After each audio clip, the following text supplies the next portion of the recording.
الروتري والايبكس من اكتر الحاجات المهمه اللي انت فعلا لازم تشتريها، لانها هتفرق جدا في شغلك في العياده، خصوصا لو انت طالب في الكليه. هتفرق معاك في شغل العياده، هتسرع شغلك، خصوصا ان احنا العيادات بيبقى وقتها ضيق جدا، فهي هتساعدك كتير جدا ان انت تنجز، وفي نفس الوقت هتخلي الامور سهله عليك وبسيطه جدا. زي مثلا الروتري والايبكس لوكيتور. الروتري ده هيسهل عليك 180 درجه، والايبكس لوكيتور في نفس الوقت هيوفر عليك ان انت كل شويه تاخد البيشنت وتاخد فيلم اكس راي وتروح تعمل له اكس راي في العياده وتقعد تقف طابور. فكل ده لا، احنا هنعمل بالايبكس لوكيتور نكون متاكدين 100% ان احنا على الوركينج لينث المظبوط. فاحنا دلوقتي لما نيجي ناخد اشعه، احنا اوريدي هناخدها مره واحده بس بنتاكد بيها، مش هنقعد نعيدها كذا مره ونقعد بقى نخش ده اللي مش واصل الوركينج لينث، المفروض انزل ملي زياده انقص ملي، كل ده بنتلافاه. عشان كده انا بنصحكم بجد عن تجربه، هاتوا روتري وهاتوا ايبكس لوكيتور، ولا ما يتاجروش، الاحسن تشتريهم، هينفعوكم بعدين، هيبقى معاك على طول. اوكي، وقبل ما نبدا ما تنسوش تشتركوا في القناه وتفعلوا زر الجرس عشان يوصلكم كل جديد. وتعالوا بقى نتكلم على انواع الروتري الموجوده في السوق، وعلى مميزات وعيوب كل واحد، ونشتري ايه وما نشتريش ايه، ونخلي بالنا من ايه واحنا بنشتري الروتري، والضمان وكل حاجه في الفيديو ده. فيلا نبدا. اول روتري معانا هنتكلم عليه وهو روتري موبكس بتاع شركه سينرجيا. احنا في الفيديو ده هنتكلم عن الروتري بس، لان ده موضوع لوحده خالص، والايبكس في الفيديو الجاي ان شاء الله. اول حاجه عندي الموبكس، اهم حاجه فيه ان هو وايرلس، مفيش اي سلك بيزعجك اثناء الشغل.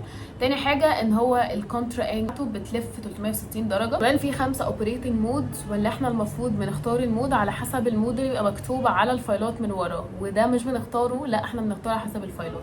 وهنتكلم في الاربعه موشنز ده في فيديو تاني ان شاء الله. قبل ما نشتري الروتري بنتاكد من الضمان بتاعه، ونتاكد فعلا ان الشركه دي اللي بتوفر لنا الضمان فعلا مش بتسيبنا على طول، ولما بنروح لها اي حاجه بتكون طالما لسه في الضمان اي حاجه بتكون مجانيه بالكامل، وان هو كمان بيبعت لك ناس تاخد الجهاز وتمشي.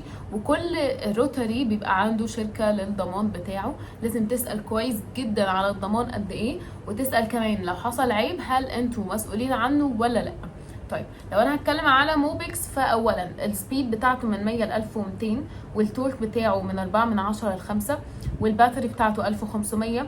الموشنز بتاعتي بتبقى 4 عادي، والكونترا انجل بتاعته بتلف 360 درجه، والشاحن بتاعه بيبقى تايب سي، وكمان بيستخدم دول فانكشن مع الدكتور فايندر ايبكس لوكيتور. تمام، وبيجي مع ضمان 5 سنين. لو هنتكلم على الفئة السعرية بتاعته فهي بتكون 14,000. تمام، ولو هنستنى عروض الايدكس فبتنزل كمان عليها اوفرز كتير. ده بالنسبة للروتري موبكس. طيب هل انا برشحه؟ لا، مش احسن حاجة تشتريها حاليا. اوكي، طيب نتكلم على الروتري اللي بعده، هو ويزمي جولد. ويزمي تقريبا اعلى واحد في الفئه السعريه الموجوده في السوق، وده انا بريكومندد بشده. ويزمي يا جماعه من افضل الاجهزه الموجوده في السوق، كويس جدا. تقريبا كمان الشركه بتاعته ضمان بيرفكت دنت، وكمان الضمان ده بيقعد معاك حتى بعد ما الضمان بتاعك بيخلص. هم مسؤولين عن كل حاجه تقريبا، بيساعدوك جدا لو انت حصل اي حاجه، بيغيروا لك القطع بقطع اصليه وكل حاجه. طب لو هنتكلم عليه فهو السرعه برده من 150 ل 1200، التوت بتاعه من 6 من 10 ل 6، والبطاريه بتاعته 1200. الموشنز بتاعتنا عندنا 4، وزي ما قلت لكم ان هم فورورد والريفرس والريسبريكيشن والاو تي ار، كل ده هنتكلم عليهم في الفيديو تاني ان شاء الله، لان دول موضوع لوحدهم. طيب الكونترا انجل بتاعتي بتبقى 1 ل1، وكمان الكونترا انجل الكونترا كمان بتاعتي بتبقى ماني هيد، وده بيساعدك جدا لو البيشنت ليميتد ماوث اوبننج. كمان هو بيبقى وزنه 135 جرام، وبيبقى معاه 3 سيليكون سليفز كده عشان الكونترا بتاعتك، وده بيتعقمه. تمام، وبيبقى معاه ضمان 5 سنين، وبيشتغل ديوال فانكشن مع بوم دنت. تمام، الفئه السعريه بتاعته 16,500. طيب هو لما يشتغل مع بوم دنت ايبكس لوكيتور، طيب انا بما اني بقول رايي بكل صراحه في الفيديو ده، فانا في ريفيوز كتير قوي على الايبكس لوكيتور اللي بيشتغل معاه ويزمي اللي هو بوم دنت ان هو بيعلق كتير. فاحنا لو هنستغني عن الديوال فانكشن احنا هنجيب روتري ويزمي. اني احسن ايبكس بقى هنشوف الفيديو بتاع الايبكس، لكن احسن روتري ويزمي احسن روتري هنجيبه هو ويزمي. طيب لو انا مثلا مش عايزه اجيبه لان انا شايف سعره اوفر برايس قوي، طيب هنشوف بقى الروتريز التانية. طيب بعد كده عندنا بلاك هوك، وده اكشلي من نفس الشركه. تمام، السبيد بتاعته برده من 150 ل 1000، التورك من 6 من 10 ل 5، البطاريه 1200، نفس الموشنز، نفس كل حاجه موجوده في ويزمي، وتايب سي تشارجر، بس بيجي مع ضمان 2 سنين بس. وتمام، وما عندوش اي ايبكس لوكيتور يعمل ديوال فانكشن معاه. طيب الفئه السعريه بتاعته 12000 ونص، وده من الاجهزه الكويسه اللي بتناسب الفئه السعريه بتاعتها. تمام، لو احنا عايزين نجيب روتري ب 12000 ونص ما اعتقدش ان انتوا هتلاقوا روتري تاني بنفس الفئه السعريه دي. طيب اندو فري بقى، اندو فري ده من الروتريز الكويسه جدا، وده اصلا اللي معايا انا بستخدمه. ما شفتش اي مشكله منه الحمد لله، هو كويس جدا. طيب الاندو فري برضو السبيد بتاعته من 100 ل 1500، التورك من 4 من 10 ل 4، البطاريه بتاعته 750، نفس الموشنز، الكونترا بتاعته بتروتيت 360 وبتبقى 6 ل 1. تمام، ومعاه ديوال فانكشن مع دي بيكس في. طيب معاه كمان 2 سنتين ضمان. البرايس بتاعه تقريبا بيبقى 14000 ونص، هو قريب جدا من وزمي. فانا لو هقول اشتري انهي روتريز معاك، يا اما وزمي يا اما اندو فري. تمام، دول احسن 2 في السوق. طيب بعد كده عندنا اندو بيز، السبيد بتاعته 1500، التورك من 4 من 10 ل 4، البطاريه 850، نفس الموشنز، نفس كل حاجه موجوده في الاندو فري. الايبكس لوكيتر بيشتغل معاه دول فانكشن، هو وود بيكس ايبكس لوكيتر، وبيجي معاه ضمان سنه، وهو اغلى من الاندو فري تقريبا ب 250 جنيه، يعني 14750. طيب هو برده من الاجهزه الكويسه جدا. طيب بعد كده اندو جولد، اندو جولد ده تقريبا ارخص واحد فيهم.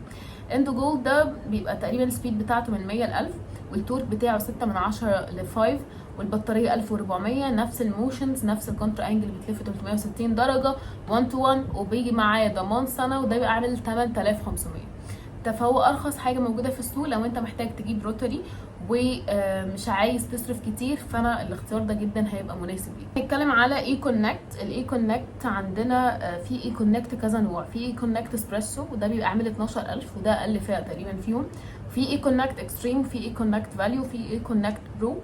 تمام، وده بيشتغل مع الايبكس. تمام، ويشتغل ايبكس برو. وعندنا اي كونكت اس، وده بيكون جواه بيلد ان ايبكس لوكيتر، وده تقريبا بيكون اعلى فئه، والاي كونكت سي. طيب اولا فكره بقى ان احنا نجيب روتري جواه ايبكس لوكيتر، هل دي فكره كويسه اصلا ولا لا؟ الروتري بيبقى بيلد ان ايبكس لوكيتر عشان يوفر لنا الوقت ويوفر لنا المجهود. اولا هو عالي جدا في فئته السعريه، غالي جدا جدا جدا. ثانيا ان انت لو باظ لا قدر الله او احتاج ان انت تغير فيه حاجه، صعب جدا جدا جدا في مصر، وصعب جدا ان انت تلاقي له اصلا القطع بتاعته، فتصليحه صعب جدا. ثانيا لو الايبكس لوكيتور بتاعنا اللي جوه الروتري باظ، انت كده اللي بوظت الاثنين، على عكس الايبكس لوكيتور لو انت جايبهم الاثنين منفصلين، ده باظ انت لسه بتشتغل بده، هنا انت الاثنين بيبوظوا معاك في نفس الوقت. فانا من الحاجات اللي انا مش بريكومندد خالص، الاحسن ان احنا نجيب روتري وايبكس لوكيتور منفصلين، لان اصلا التاني بيبقى اغلى منهم هما الاثنين. طيب بعد كده عندنا الاي كونكت برو. الاي كونكت برو ده السبيد بتاعته من 120 ل 650، التورك بتاعته من 5 من 10 ل 4، البطاريه 1600، في نفس الاربعه موشنز، الكونترا بتاعتي بتلف 360 درجه، بيستخدم ديوال فانكشن مع ايبكس برو، وبيجي معاه ضمان سنتين، وده بيكون سعره عامل 14000 ونص. طيب بعد كده عندنا الاي كونكت سي، وده السبيد بتاعته من 120 ل 1000، التورك من 5 من 10 ل 5، والبطاريه 1400، نفس كل حاجه مع ايبكس برو ايبكس لوكيتور ديوال فانكشن، وبيجي معاه ضمان سنه، وده بيكون عامل 16000. طيب بعد كده عندنا البيرفكت اس. البيرفكت اس ده السبيد بتاعته بتكون من 100 ل 1000، التورك بتاعه 2 من 10 ل 6، البطاريه 1000 ونص، نفس الموشنز، نفس الكونترا بتلف 360 درجه، بيبقى كونكتد لدكتور فايندر. تمام، وبيجي معاه الضمان 50 شهر، مش عارفه 50 شهر دي كام سنه الحقيقه. سعره كام؟ 12000 ونص. وفي الاي مات 3 السبيد بتاعته من 100 ل 1000، والتورك بتاعه 2 من 10 ل 5، والبطاريه بتاعته 2000، والكونترا برده بتبقى 360 درجه، بتبقى 6 ل1، ومعاه تايب سي تشارجر و2 ييرز ضمان، وبيبقى سعره 13000 ونص. دي تقريبا كل الروتريز اللي موجوده في السوق، وكل الروتريز اللي احنا ممكن نشتريها، باختلاف بقى الشركات والضمان والاسعار. فاحنا بالترتيب لو انت تهت مني في الفيديو نشتري ايه وما نشتريش ايه. اولا لو احنا فئتنا السعر معانا فلوس، يعني عايزين نجيب حاجه عادي مش فارقه معانا السعر، يا وزمي يا اندو فري، ما تطلعش بره الاثنين دول. تمام. اما بقى لو احنا مثلا عايزين حاجه ارخص حاجه قلناها معانا، وهي مين؟ وهي البلاك هوك والاندو جولد، دول ارخص اتنين، واحد ب 8000 ونص والتاني ب 12000. الفيديو ده اللي انا عملته لكم ده الوحيد اللي هتلاقي فيه الاسعار، وهتلاقي بتكلم فيه على كل خصائص الاجهزه، من التورك من السرعه، من كل الحاجات دي كلها. والفيديو ده ما تنسوش تشتركوا في القناه عشان وتفعلوا زر الجرس عشان يوصلكوا كل جديد. واهم حاجه ان انتوا تسيبوا الفيديو ده، لان انتوا اكيد هترجعوا له حتى لو انتوا لسه مش هتشتروا روتري وايبكس دلوقتي. فشوفوا الفيديو بس سيبوه عشان هتحتاجوه اكيد. طيب بما ان احنا بنتكلم عن الروتريز، فاحنا شركه افري ميديك اللي هي بتبقى معاها مسؤوله عن الروتريز بتاعت ويزمي وبلاك هوك عامله اوفرز حلوه جدا. لو حد محتاج اي حاجه من ويزمي او بلاك هوك يبعت لي، هتلاقوا لينك الفيسبوك والانستجرام والتيك توك، هتلاقيهم كلهم موجودين في الديسكربشن بتاع اليوتيوب، فابعتوا لي عليهم. ولو انتم محتارين او عايزين تسالوا اي اسئله ابعتوا لي عليهم وهرد عليكم بكل بساطه. وبس كده، مع السلامه.